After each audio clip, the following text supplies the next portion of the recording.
What up, peeps? Welcome to day 29 of 31 days of Stephen King movies. Only 2 days left.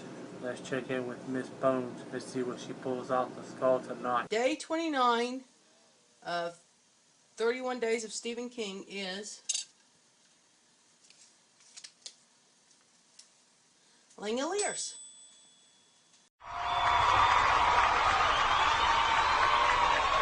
Stephen King's Langoliers.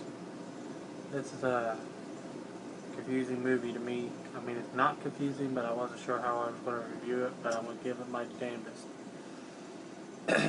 Starts off with people getting on a plane to take a trip, and then one of the pilots goes and tells the main pilot that his ex-wife has died. So he gets out of the cockpit and gets in a regular seat to go to Boston to be there. I don't know, go to the funeral.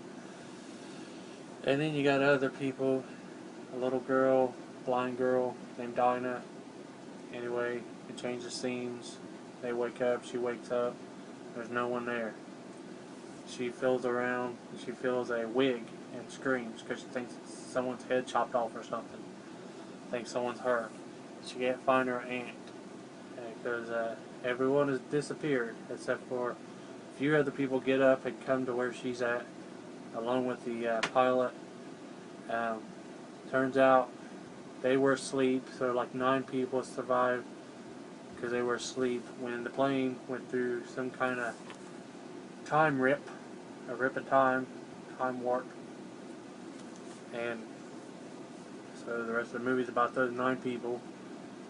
Luckily for them, one of them was a pilot, so he drives the plane, pilots it, whatever you call it. And you got a special force guy.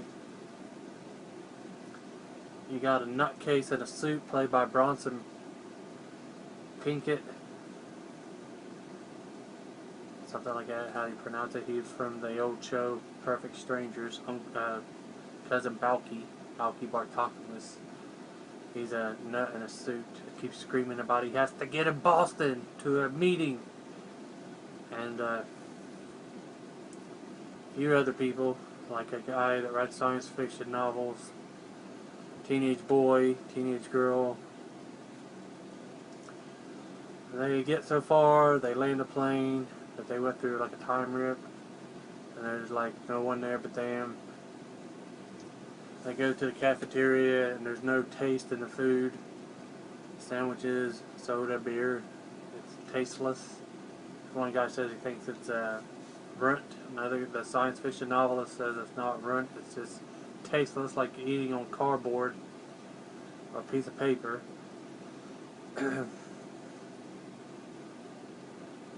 And eventually they get back up in the plane. It's kind of hard to review this. It's a long movie.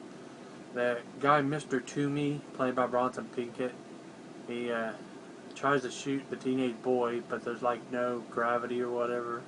Time is dead or whatever. And so it just like hits the chest and falls down. And then he ends up stabbing a little girl a few scenes later. And the military guy was going to go after him, but she says, "Don't hurt him, we need him later." And when they all pile up to get back in the plane and try to go back through the time rip, she like telepathically talks to him because he's a Looney Tune, and tells him the people that he was trying to get to have a meeting are there. They came to him, and he goes outside the airport and sees a bunch of people in suits sitting at a table in the runway, and he goes running to them.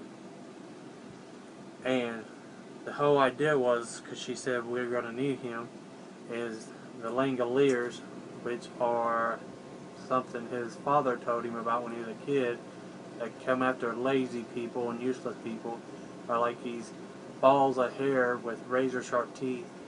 Anyway, she said we're going to need him. They go directly after him instead of worrying about the people on the plane so they can take off.